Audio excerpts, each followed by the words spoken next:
What's up, travel lovers, or should I say adventure travel lovers? Because if you're watching this video, it means that you like to bike pack or you're just starting to dip your toes into the amazing world of bike touring. For that, I salute you. In this video, I will briefly discuss which bike I think is right for each person, as well as the gear you should take when bike packing. This is for the ultimate setup. You don't have to do this, but this is what I think is the creme de la creme of bike packing. Links to everything will be in the description. Step one is the bike. I think the absolute best bike you can choose to go bike touring with is one that you already own. There is no need to go out and buy a bike, especially for this. Save that money for other things, or for extending your trip, or towards some of the gear that I'll be mentioning later. There are a few companies that actually even make touring bikes. I would only suggest getting one of these if you were planning to bike tour for more than 3 or 4 months per year. You're just not going to get your money's worth out of buying one of these bikes. Now, these bikes are great bikes for bike touring, but they're really great for just that. But for me, the absolute best bike for bike touring is a hardtail mountain bike. I think it's the best for many reasons. It does very well on pavement. I mean, of course, not as good as a road bike, but it does very well. You can still do a lot of kilometers. Also, if you go off-road, you still feel very comfortable, and who knows, sometimes you end up on a downhill dirt trail and you can have a lot of fun on bike touring. On my last trip, I would say about 30% of the time, the roads were not paved. And yeah, I could probably do a road bike with nubby tires, or a gravel bike. I'm not really sure what the difference between the two are. All I see is a mountain bike tread on skinny tires, and everything else looks identical to me, but that's an argument for a different day. You will be able to go further distances with skinny tire bikes, but when you're on gravel, or if it comes a little rocky as well, riding those bikes is extremely uncomfortable, and you are going to take a beating. Taking the mountain bike, the tires are a little bit more plush. They absorb some of the bumps, the impact. On my last trip, there was probably 5% of the trail that you really want a mountain bike. Like having the gravel bike with the skinnier handlebars and the skinny tires would not have been comfortable. And each bike touring trip is totally different. What I love with the hardtail mountain bike is it's peace of mind. You know that you can go anywhere, and that opens up so many doors. I mean, when you're exploring, do you want to see all these limitations, or do you want to know, hey, I can go ride anything? If you only have an enduro, it is more than sufficient. But because of the seat tube being a little bit more relaxed, you're not going to be able to get the same amount of distance. It will obviously be more fun on descents or downhills, and you can do some more gnarly stuff. But when you have the bags on, it really kind of takes away a lot of the advantages of an enduro, because you've got this extra weight and it's not so easy to maneuver. An enduro bike is totally fine. My friend came on an enduro bike, but I think as you're trying to go further distance, like say you're wanting to go 100 kilometers a day, the enduro is going to be quite difficult. You just have a different angle. It's not as aggressive, so you have to use a little bit more energy. Also, typically on enduro bikes, the wheels are super like traction. They are on my enduro anyways, and that will slow you down as well. So there's really the two things I think make the big effect on going distance, and that is going to be the angle of the seat posts and the tread on your tires, and the thickness, so how much traction is on the road. Something to think about. just know that when bike touring, especially the further distance you go, that things don't always go to plan. So, you know, if you're riding that road bike and you come up to what looks like never-ending dirt roads, you have to make that choice of, do you walk your bike an undetermined distance, or do you turn around and find another path where with the mountain bike you can just go over everything and be quite comfortable. Where I don't think on a road bike you're really not going to want to walk. You're not going to want to ride dirt for even really more than a kilometer. A kilometer is really going to take a beating on you, or your butt at least. Now, my ride is a 2018 Cannondale Trail 3. I love this bike. It's my everyday rider, and I use it almost all the time. There are plenty of brands that make similar bikes to this, but I really love this bike. This is my everyday rider, and I've probably already put more than 5,000 or 6,000 kilometers on it.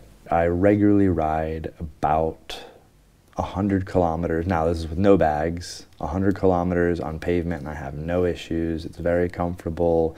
It goes quite fast. Again, not as fast as a road bike or probably a gravel bike, but so much more comfortable than those bikes once you're off of the pavement.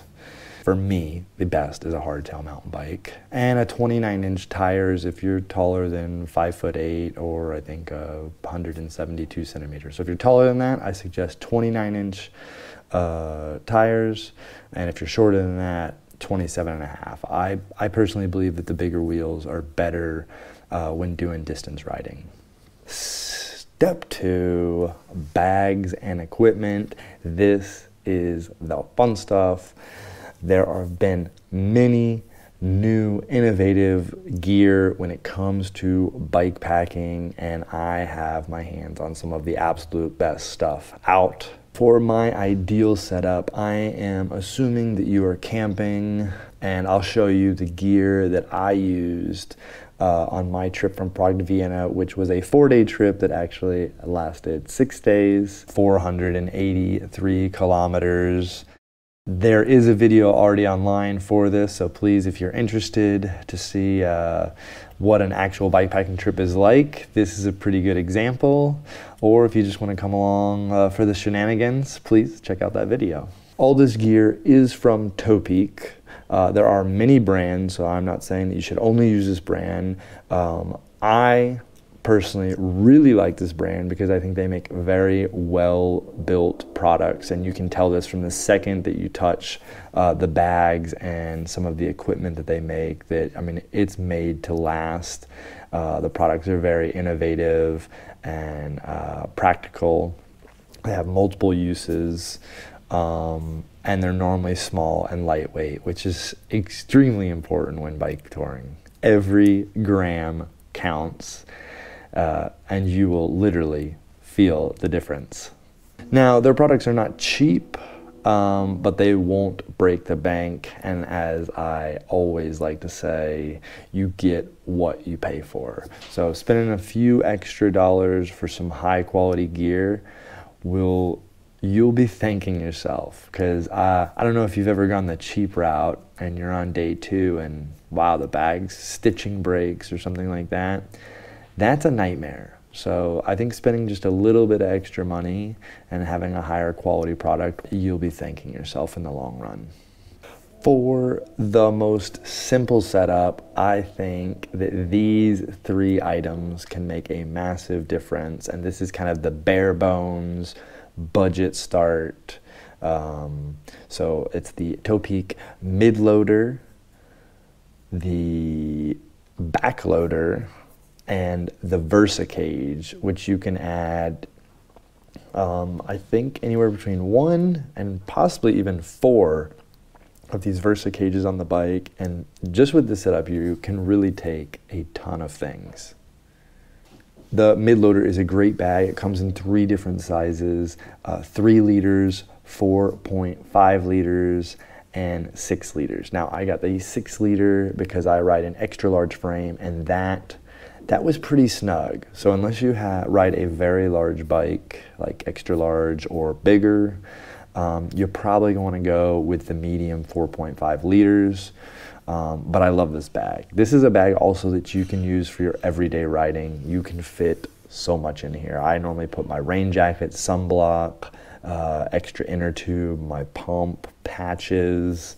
I even carried my drone on the Prague to Vienna trip in this bag. And you could put snacks in here as well, wallet. It's easily accessible, and it's about the width of the bar, so you don't have to worry about the pedals hitting it. And there's not a better bag in terms of where it's positioned. The weight here, if you had heavy items, I would suggest putting them here because it's going to be at the center of the bike, which is going to be the easiest to maneuver. You want the weight close to the center of the bike. That will make it better. The back loader, absolutely love this bag. They come, I believe, in 3 sizes as well. There's maybe a 6 liter, a 10 liter, and a 15 liter. I suggest just getting the largest one because they're pretty much the same, and if you're not using the full space, you can always just roll it up, and maybe you're carrying an extra 50 grams, but having that option to carry more gear is always important in bike touring. So you stop at a supermarket and you buy some food, you can quickly put it there. Also, this thing has a very nice net on the back, and other clip things where you can clip all kinds of stuff. So I mean, at times I had my rain jacket in the netting, and I could easily just grab it if it started to sprinkle. It looks much cooler than the traditional old school style, with the rack on the back. I mean, this saves you money. You don't need the rack, and you don't need the bags that go specifically on the rack. And I don't know if you've ever used those pannier bags, but they don't always fit the same racks very well.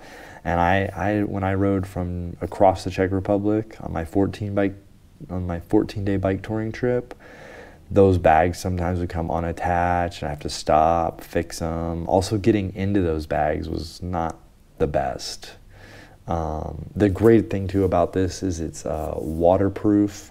It comes with an extra liner bag with a valve, so you can really push all the air out of it, and then it slides right into the bag. And what's really great about this is not only does it keep your stuff waterproof, but when you get to where you're going, you can just pull that bag out and take it into the hotel if you're staying at a hotel, and it keeps your stuff dry, which when you've been biking all day, being able to put on dry, clean clothes is probably the greatest feeling ever. This bag is probably one of my favorites, and I suggest again going for the larger bag because the extra weight, if you're not needing all the space, it's still better to have the option to carry more, and it just hooks up right to your seat post. It's pretty solid. I never had to make adjustments to this. Just make sure to have it to tighten it pretty good. The Versa cage, wow, this thing I think is probably one of the most innovative products I've seen in a long time. It's a cage that you can, mainly it's for putting onto the forks of either mountain bike or whatever bike you're choosing. They're these removable clips, and you can easily put these on and off the bike. And when you have nothing in these Versa cages, they weigh virtually nothing. They're sturdy, they come with 2 straps.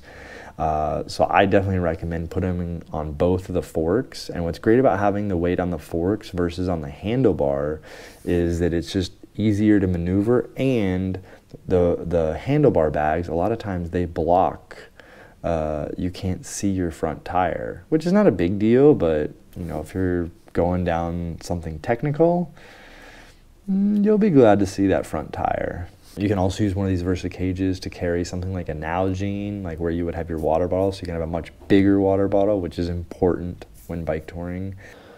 So if you have a little bit extra money and you want to bring some more creature comforts, which I am all for, because when you're bike touring, especially for the more days, having little items can greatly increase the enjoyment of the experience. The other bags I would recommend is the top loader. This is a small bag, but it is amazing. It carries 0.75 liters and it goes on the top bar. It's easy to access. I used it a ton. I carried my wallet, my passport, a snack, an inner tube, even a bike pump. I also used it a lot on the last trip. I had the GoPro there and I would just zip it real quick, pop it out, shoot something while I was riding, easily put it back in there, zip it up. I mean, it was one of the easiest bags to use. It even has a rain jacket, so if it starts to rain, you can easily slide out this rain jacket and makes it waterproof, which it rains while you're out there, I promise you it does. The other bag is the front loader bag. This bag, if you want extra space, this can carry a lot. I like the design. It has a waterproof bag that's easy to open from both ends.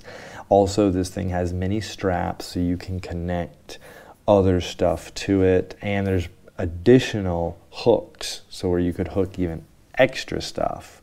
Now it does block the front wheels, I mean, so you can't see the front wheel. It's not a huge deal, but if you were to do technical riding, you know, some technical downhill, you're gonna wanna see your front tire.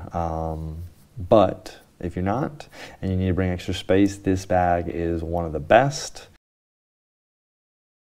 If you're like me and you like to track your stats, your heart rate, your distance, use GPS maps, or even ride in the dark, these next few items are going to greatly increase your bike packing experience and take it to the next level. So the first one is a ride case mount. Right now Topeak only makes iPhone cases that mount to your bike for iPhones, starting with the iPhone 5, I believe, and all the newer models. I really like this one. If you do use an iPhone, it's great. It does come with its own mount, but for the absolute best experience, I would suggest getting the ride case mount set. It can hold like 5 different things. Also, it puts your phone out in front of the handlebars, which is great for looking at GPS maps, but it also allows you to connect other devices that Topeak makes, including a light, a power bank, and even an attachment so you can do your GoPro or possibly even other action cameras. I love this device. I actually leave it on my bike all the time, even when I'm riding around the city, not going on long trips. I just really, really like having it. Next is my absolute favorite, is the 500 lumen light. This thing is a game changer. It is my absolute favorite thing I've used from Topeak so far. The light I had before this light literally did nothing but show, maybe it blinked and showed people I was coming, but it sure as heck didn't light up the road. This thing is like having a car light, high beam on your bike. I was riding from Prague to Vienna almost every night. Started riding at night because we loved it so much. This thing would light up the entire road, and I'm talking about with no street lights or nothing. I could see like 100 feet. The whole road was lit. It made me feel very safe riding at night, and it actually became enjoyable to the point that like every day we were looking forward to riding into the night. So I definitely recommend this product. I promise you, like this, like I'm excited. Like I want to put 2 or 3 or maybe even 4 of these lights on my bike and go riding, trail riding in the middle of the night. I think it will be amazing to do something like this. So I mean, this opens up the door to riding at night comfortably, and I mean, you're excited to ride when you can see this like as far as you can see with this light. It's epic. I can't say it enough about this white light. So you want to pair this probably with the Arrow red light, which shows people from behind you that obviously they see you. So if a car is coming, or even fellow bikers, they can easily see you from a very far distance. This light is super bright. I normally just use it on the blink mode. I think that's the best way to go because it just constantly reminds people that you're there. And it lasts something like 19 hours in the blink mode. It came with several mounts, so you could either attach it right to the seat post, or it even had a clip so that you could clip it, and I clipped it right to the back loader bag and it worked perfect. Also, one of my favorite devices is the PowerPack 6000. I was able to get almost 3 full charges on my iPhone, so I was using it all day while I was running GPS, heart rate monitor. This thing kept me going. And you can also, it has 2 inputs, so you could be charging your headlight. You know, if you forgot to charge your headlight, you could be charging your phone and the headlight, or possibly another device that you brought with you. This thing's great. Before this device, I literally had to always have a bag on my bike, even when I was just doing daily riding, and it was to carry the power bank. This one is great, and it also came with a really nice wire clip. So like your iPhone cable is maybe like 4 feet long, but you don't need that 4 feet cable dangling from your bike. This was a really nice way to shorten that length. And it worked well. You can attach it to the handlebars or the frame, and I even found a new place to put it. I don't know if this is gonna work for all bikes, but for my bike, I specifically like it right here. I think is the best place to post it. Okay, this is officially the end of the video. I hope you liked all the information I gave you. I think this stuff really makes a massive difference. Of course, there's other brands, and I definitely, if you like other brands, please let me know which ones I should test out next, because I'm always looking to improve the bike packing experience. If you have any questions about bike packing or any of the gear I use, please leave it in the comment box below. As always, don't forget to subscribe, like, tell your friends. Comments are always appreciated. Check out the Prague to Vienna video. It's the best 21 minutes you'll ever spend of your life. No, I can't say that, but it's pretty good. Also, all the links to the gear and stuff I've used are below in the description. As always, safe travels.